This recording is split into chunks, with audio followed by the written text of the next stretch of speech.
Lizina, and with me is my co host, Nasheed. And today we have Lylie on our podcast. So I am going to hand it over to Nasheed so he can make his introduction. And Nasheed, you can definitely ask Lylie the famous question that we ask everybody on this podcast. Please take it away. Yeah, thank you very much. Thank you very much. And we had a previous podcast and we were listening to the stories and it was amazing. And Lily, what I heard from Lazena, right? So you have many stories to tell. You are just very good at stories and the backgrounds and everything. So my name is Nashid. I'm the co-host of this podcast and living in two different countries like Lazena in US, I'm in Bangladesh, right? So every time we said like we started the podcast in like Saturday and ends up with the Sunday, right? So it's something like 2 days podcast, but it's eventually the time gaps and others. So coming back to Lily, right? So like share us about your stories, share us about your intros and what makes you different and the journeys what you are showcasing. And so yeah, it's going to be a good start and people going to listen, right? So yeah, let's start with your journeys and let's start about you and how you transform your journeys as well. Sure. So, my name's Lylie Frost. I'm a cognitive hypnotherapist. That's where I am in my journey at the moment. It's taken me a long time to get here. I've had multiple changes of path throughout my life. One of the things that my dad always used to say about me is that I've always got a goal, but it's written in pencil. I'm very good at pivoting from one thing to another when I feel like something doesn't right. That's a big thing for me. I have to feel that what I'm doing is the right thing for me. And this is kind of why I ended up where I ended up, because I followed one path, but it never felt right for me. And it wasn't until I actually started listening to myself that I realised what path that I should be on. I grew up in quite a poor area in Leicester in the UK, and wasn't not much was expected for people from where I was from, basically. But that kind of lit a bit of a fire under me. It was always like, I'm not prescribing to that. I'm going to do what I want to do. But I kind of had this thing in my head that I've got to do well. I need to get a good job. I need to get a career. I need to progress. And my personality came a lot about achievement. So it's about always looking for that next thing, always striving for nothing was ever good enough, basically. So I ended up going to college, doing certain A levels, and then halfway through my A levels decided that I didn't want to do those A levels. They weren't right for me. So I did some different ones. And then that was great. Then I went to university. I did a degree in sports science, but this kind of theme kept showing up while I was doing my degree as well, because it wasn't necessarily what I wanted to do, but I didn't know what I wanted to do at that point. So I did what I was good at, and I did what I thought I could get a good job in. Kind of my route was teaching. So it wasn't what I actually did my degree in. But afterwards, I kind of decided, right, teaching is the way to go. But I think it took me a long time to get to teaching because of the school that I went to, because our teachers weren't treated particularly well, and I always felt like there's absolutely no way I could do that. I just didn't have the confidence. But through the journey that I had, and I started working with difficult teenagers actually, and actually realised that I was quite good at it and I quite enjoyed it, and not that I was a difficult teenager, but I related to a lot of these teenagers because they were grown up in the same kind of, not like my family situation was great, but growing up in a poor area, not a lot expected of you. But so I got my teaching job and I was teaching for about 4 years, but still just something didn't feel right. Like I wasn't really enjoying it, but you kind of had that in the back of my head, but you've worked so hard to get here.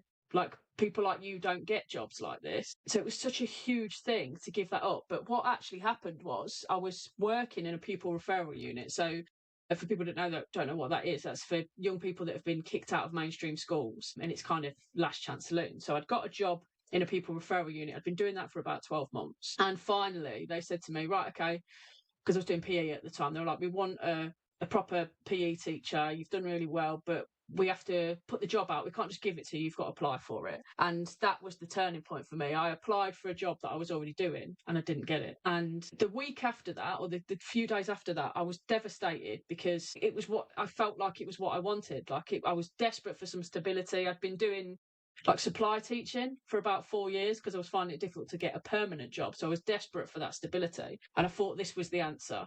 And then I didn't get it. But the funny thing that happened over that next week was suddenly I felt like this massive weight had been lifted off my shoulders, and I couldn't understand why. And I was trying to work out, and I realised it's because I didn't want to do that, and it had been Yeah. taken away from me, which was the best thing that could have happened, because it was the first time in my life that I actually started listening to myself and thinking about, okay, what is it that I'm interested in? What is it that I want to do? And as I say, it's still been a long journey since then. That was in Yeah. Yeah. Oh, wow. Yeah, that has been a long time. since then. But again, so I've been working in youth justice for the last 13 years, Mm-hmm. which I really enjoyed. But again, all the way through it, there's just this something that's like, this is not quite right. Constantly striving, like I need to learn more about myself. I need to know more. Basically, fate keeps knocking on your door until you listen to it. Yeah. And this is how I kind of got to where I am now. I got to the point where I was just feeling empty. Like as much as I had a good job, and I was earning good money for it, and I actually did enjoy it, I couldn't understand why I was feeling so lonely and empty and Mm-hmm. depressed inside. And that was the first time in my life that I actually reached out for some therapy. And it was through someone just kind of reflecting back, because you kind of get stuck in your own Yeah. cycles and you can't see outside of it. And it was through that I remembered about this hypnotherapy course that I'd wanted to do for years. And it was one of those things that I kept looking at and thinking, no, it's not the right time, or I can't afford it, or stuff like that. But everything just kind of aligned at the right time. And the rest is history. I trained in hypnotherapy for 18 months and started my practice. And here we are now. That's beautiful. That's really awesome. Something that you mentioned, I want to obviously honor your journey because I grew up in South America in Guyana, which was owned by the British for a very long time. But in Guyana, it was more of a third world country at the time when I was there. Now it's better.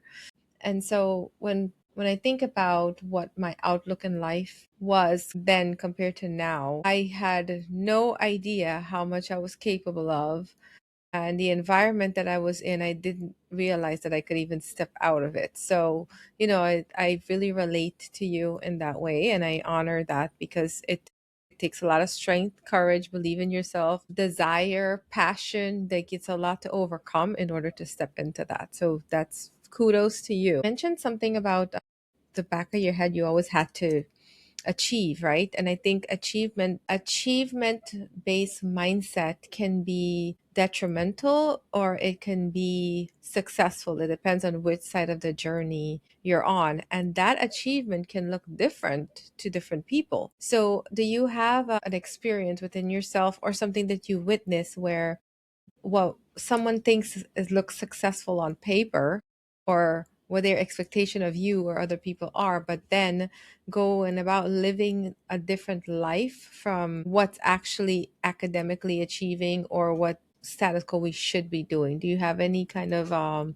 examples of that within your own experience? Yeah, so I'd say with the teaching thing, so actually getting a job as a teacher was huge. I think I was the first person in my, I don't know about wider family, but immediate family to go to Yeah. university.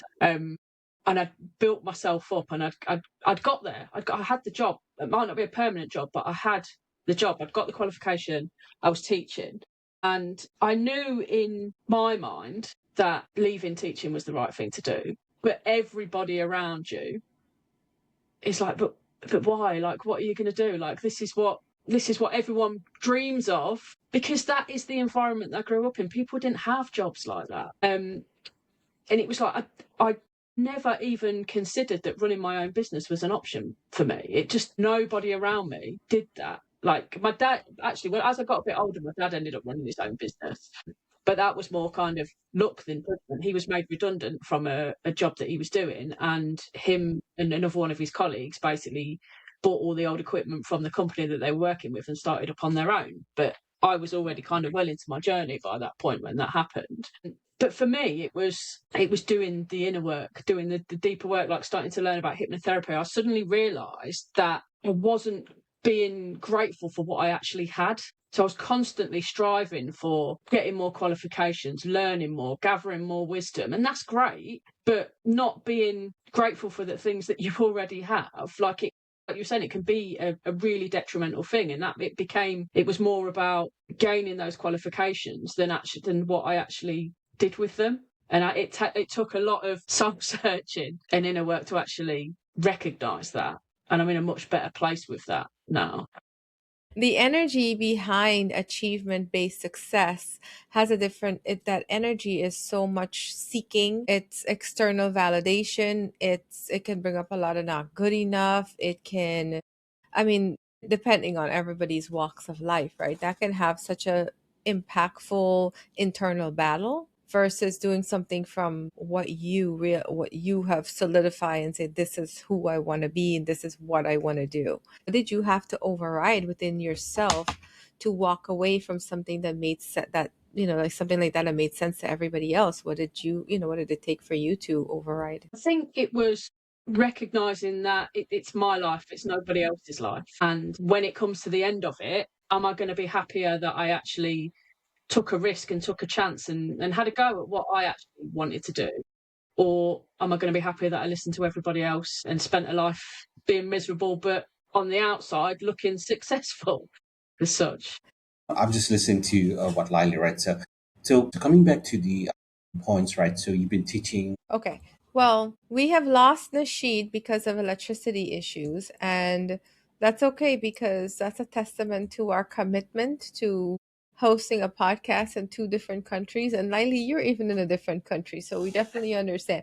When I grew up in Guyana, I was telling you, we didn't have a lot of electricity. Well, we didn't get electricity on the island that I was on for a while. So this being able to connect with people on Zoom or on Riverside or virtually has been incredible for me because I remember the time when we had a phone and it was a big block phone and somebody would call and we had to wait on a family member or something to come from a different part of the country to even be able to do that. So we're going to give Nasheed a little grace today and we'll continue on the podcast. So I think what he was asking, like more more so on the identity of having to what we have to shed in order to step into our power. It can become a big identity switch where we didn't even see ourselves this way, and now we've like, I had to overcome, for me personally, fear of judgment, which was internal, and how I was judging other people, definitely not believing in myself or even understanding what I was capable of. So, just to kind of speak more to your heart and, what it took for you to even step into this place from a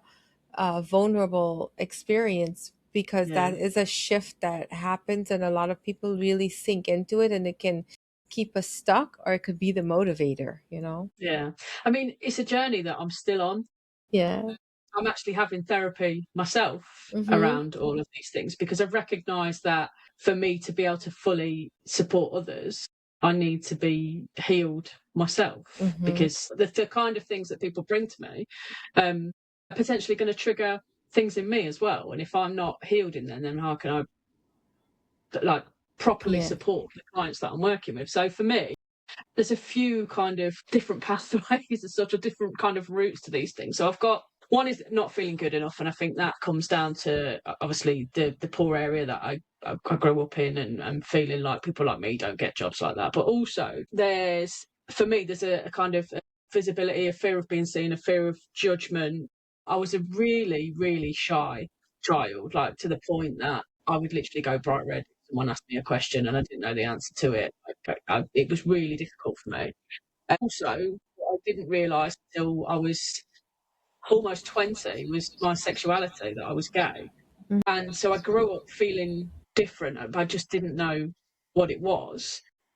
Obviously, having an unusual name drew a lot of attention to me as a child. One of the overarching memories for me of this kind of thing when I was a child is that because I wasn't academic, but in terms of the other people that I was around, I was seen as one of the clever ones. So I used to do well at school and I'd get called up in assembly for certificates and things like that. But every time I got called up, they'd get my name wrong. So it was everybody laughing and then feeling that feeling of, you get a recognition for something good, but also then feeling invisible because people don't even know what your name is. And for someone that is now becoming business owner, doing a lot of marketing, putting myself out there, appearing on podcasts, that triggers all of these things in me, and it's stuff that I'm working through at the moment. But Yeah. it's all good.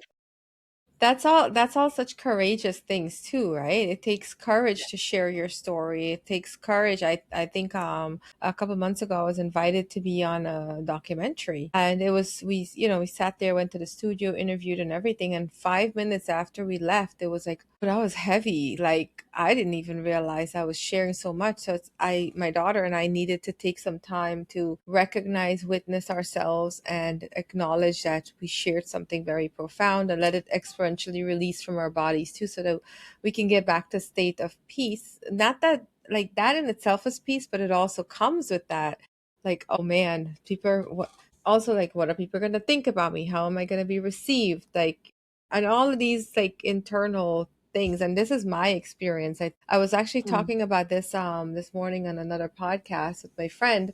She would tell me, she was like, Lizina, you have a lot of things to say, just pick up the mic. And I was like, well, no, I have to have all these pieces in place first before I do it, and I need it to be perfect and all that. And then when I picked, she saw my first video, she's like, that's right, you picked up the mic and you're talking. But the whole time it took a process for me to get there. As much as I still believed in myself, and I'm confident in my craft and confident in me, there's still those little voices that can come up, and it needs reparenting, it needs witnessing, it needs to have community, and it's all part of the show. But then of course you get people in your inbox that tells you you're doing it wrong, or you could do it this way, or you could do it that way. So it's also finding my voice in that and stepping into that power. So I want to say that's huge congratulations that you are stepping into that power. And little Lylie can, those silly people who were making fun or mock whatever they were doing, look at you now. But you know what's really interesting as well? One of the things that I feel like I've always struggled with is connecting with people. Like I say, I've always felt kind of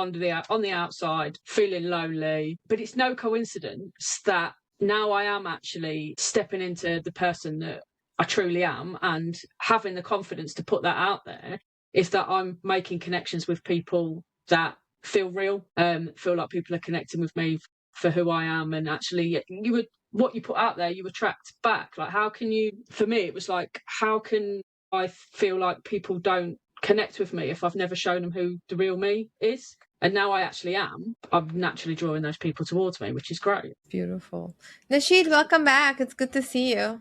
Yeah, I'm sorry for that. Like, you know that there is a load shedding happen, and yeah, all on a sudden the electricity gone, right? So probably the fuel price and all costs and everything. Yeah. So yeah, good to listen to you. Sorry, I missed a couple of stories and everything. Like, so you were discussing like, yeah, now you know how the persons who to talk and everything and others. You already shared that how you transforms and everything and others. But before the transformation happens to you, right? And now you know how to connect people and everything and others. So there will be a lot of people listening, right? There will be a lot of people are having the same, and I see that it's not like the growth mindset, fixed mindset, or egos and everything. It's a person, and the person, you trust yourself and everything. You know many things and others, but if you don't connect, like there is a cartoon character called Barney. Like sharing means caring, right? So if you don't share, if you don't show up, if you don't like see for yourself or let people to understand that who you are, then people will not connect. Like the age of internets and everything. So the transformation journey is what you have is something like that. And the people who are listening, like they're like you, or they don't want to, they want to show up, but they are finding struggles and everything. So share me one two points for them, right? They want to change, and what really inspired them, to think and going back and say like, oh, I'm not the only one. It's happening. There are a lot of people. And Lily, you are the your examples. Like you transform, like now you talk to people, connect with them, and you have your customers, and you can have your own part and everything. So what are the takeaways to the people who are listening to you, one, and how they're stuck, and they want to ask the questions like how they can overcome. Yeah, I mean, for me, I think the biggest one is that you can't think your way out of this.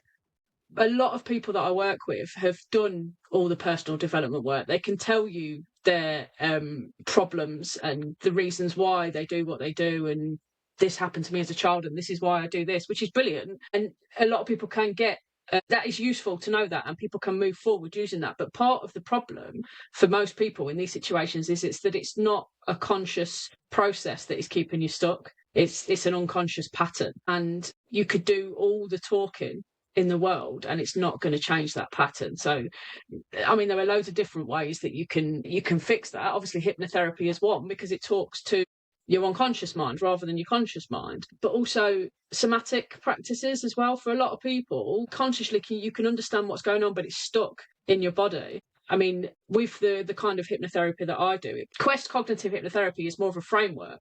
So any kind of therapy or modality that works within that framework we can use. So we do use things like emotional freedom technique to give it a kind of a somatic element to help people release those blocked emotions, because a lot of the time it is, though, consciously you can know what's going on, but it's being able to release those emotions that are stuck. And for a lot of people, they might not even know where they are stuck or where that comes from. Like, we can understand certain things that have happened to us and how that's led us to act in our future or in our present time. But I mean, for me, a lot of time with my clients, when we're thinking about a particular feeling that's keeping them stuck, and then we trace that back to the first time they ever felt it, it'll come back to things that you never would have thought it would be. But unless you're in the kind of the right state of mind, you're in that kind of unconscious rather than conscious, you're not necessarily going to be able to find that. But the main thing for me is that everybody's different. Like, what I do is not like a cookie cutter, everyone that comes through my door with anxiety, this is what we're going to do, because it doesn't work like that. Every single person's problem, they have created themselves, or their brain has created. And if their brain can create that problem, their brain has the solution to it as well. We just need to find it, and we need to find what works for them, not what normally works for everybody is this, so we're going to do this. It's okay, how do you particularly create your problem, or how has your problem been created? Right. And we'll tailor what we do to that specifically. Yeah. So do you think like the active listening, or to listen to your customers or your client or the people sharing that, is very important, rather like you jump into the conclusions and say like, oh, you do that, you do that, come to my like. So I think like the active listening and listening is very important. Like, so do you face that?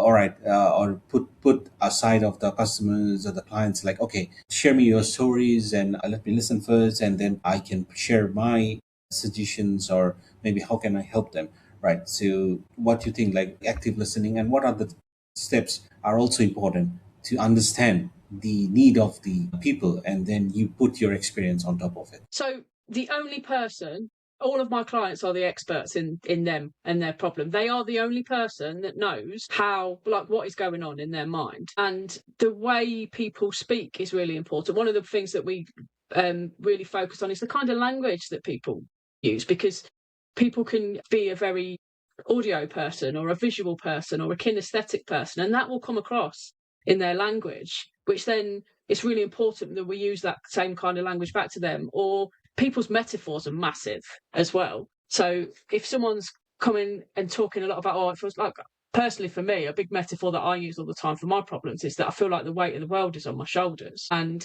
it's about working about, okay, so how can we help that person to lift that weight? But if we're then talking about that in a like a visual way, or an auditory way, or a different way to the way that their mind works, and we're not going to build that rapport. Like, the biggest predictor of change for any therapist that someone goes to see is that therapeutic relationship and that rapport. Like, if you don't connect with your therapist, you're probably not going to make any change whatsoever. Whereas if you do connect with that person, there's a much higher chance that we are going to make change. I absolutely agree.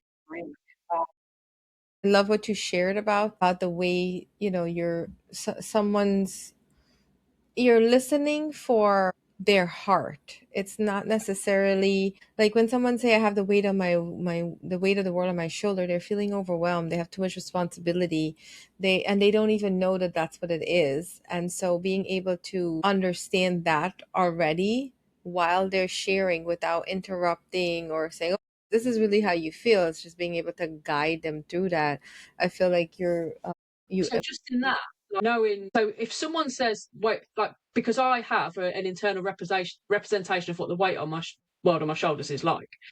I don't just assume that if somebody else comes to me and says I've got the weight of the world on my shoulders, I'm not just going to assume that that's the same as mine, because my weight on my shoulders might be literally feeling like carrying the world. Their weight on their shoulders might feel like they've got massive chains around their neck. It's going to be completely different for that person. And it's really important for us to, as therapists, to not use our own map of the world to predict what is going on with our clients. It's about really digging down and finding out their specific metaphors and what is going on for them, and not assuming anything. That's beautiful. To be able to do that, you also had to learn to tell the difference between your voice and the voice that you were taught to follow. And so in that, it feels like you're able to give that as well in your services. So can you, what was the voice?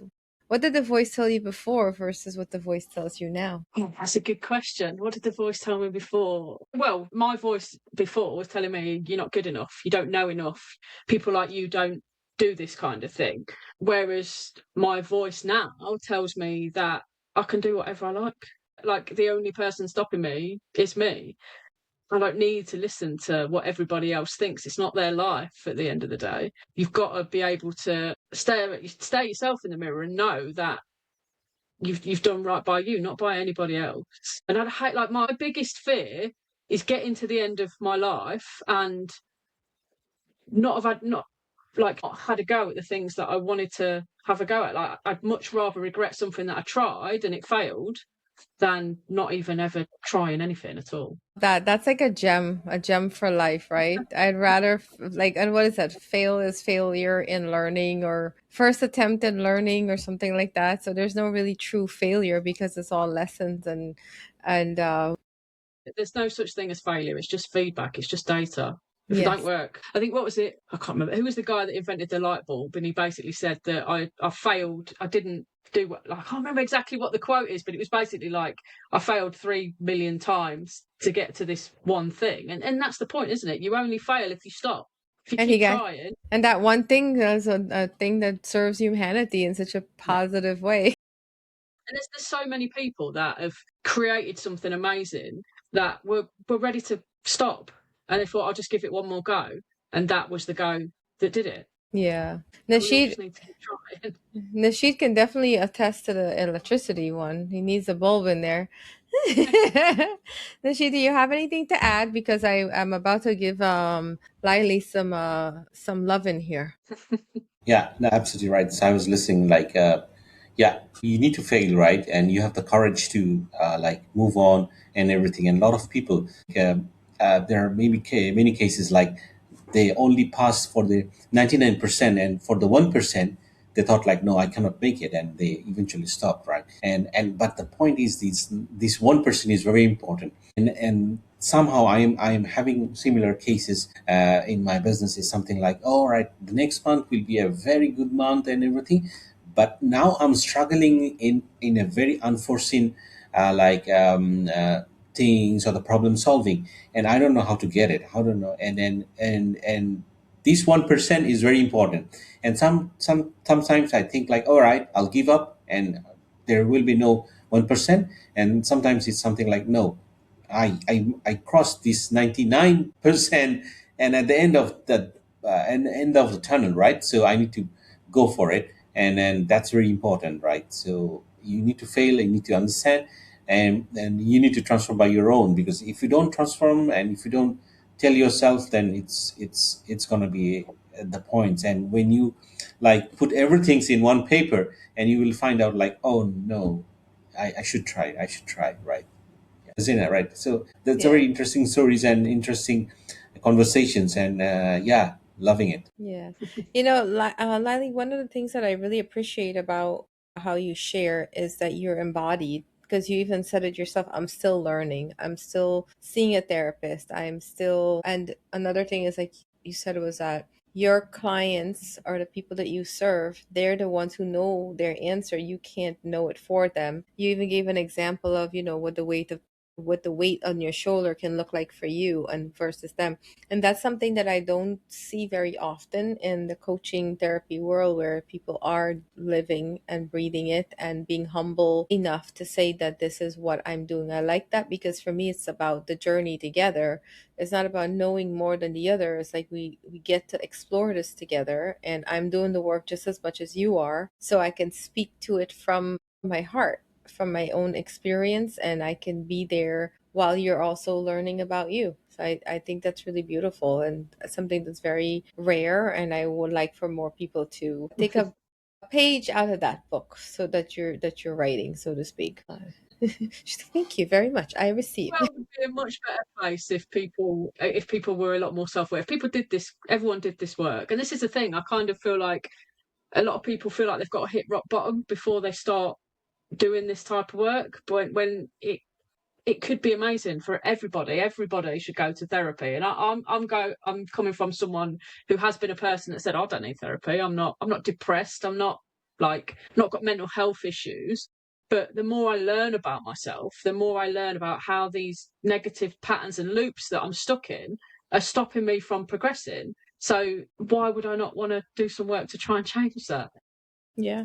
And that's a beautiful curious way to. That's something I was sharing with someone the other day, is that there's so much shame that can come up when it comes to personal development, that you need to go to therapy. And there's always this, in the past there was all these stigmas. And now there are people who are going on the personal development journey, but the insight alone is not enough. Like, we have to have moments to see how it shows up in real life now, because we were operating from unconscious beliefs, and now that we have more awareness, okay, well, how does that show up every day? Because I can understand that in my head, but when I'm in a relationship, like a client relationship or a friendship, whatever that relationship looks like, how am I showing up in that moment? What is coming up for me? What could be coming up for that other person? And that, doing that from a curious space, I think opens up the pathway to more genuine transformative experiences Yeah, altogether. it's those things that you wish you could do or you want to do, but you never end up doing, or something stops you from doing it. Those are the areas that you need to look at. Absolutely. Do you have anything, Nasheed, before we kind of wrap up for today? No, I don't have it. Like, thank you, Lily. Right. So, and yeah, before we wrap up and everything, like, so share how people will get you and how people will find you, and what are the services or the things you already mentioned in the beginning, but how Lily is different than others, right? So, upsell you, right? Yeah. Yeah, so at the moment, I only offer one-to-one cognitive hypnotherapy. I offer longer-term therapy as well. Like, a lot of hypnotherapists will kind of sell themselves as it's a quick fix and I can change you in a session. And look, there are things that it can work. So really good for phobias and stuff like that. You can potentially change that in a session. But the type of work that I do and the type of stuff that we're talking about is not going to be changed overnight, because it's deep. It's about identity. It's layered. So I work with people for a minimum of 3 months. It's online, so I can work with people all over the world. This is another thing. People think, how can you do hypnotherapy online? But it's no different at all. It works just as well online as it does in person. Um, Obviously, the issue that I've got at the minute, that I do still have a day job, so I have limited time. So I've got a few spaces, I've got limited spaces, but I am open to working with people at the moment.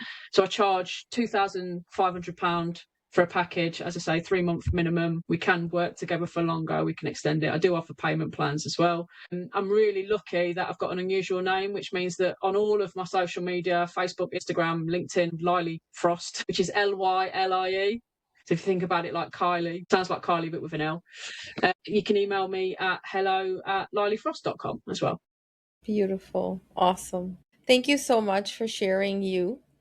I think it's really, I hope that I can tell that you're proud of yourself, but I also hope that share that too, right? That this is not an easy journey to have, but to overcome and to get to where you are now, it's incredible. I love the work that you're doing with youth. And I love that it's so relatable to what you have also personally gone through. And you're a true testament that we can come out of the I have this in the back of me. Can't see it right now. It's a lotus flower. And the lotus for me is that the lotus flower can only thrive in the muddiest waters. And while it may seem grim and doom and like nothing is working, there's people like you who is there to hold someone's hand while they're getting through their muddy waters. And so that's a really beautiful way of being.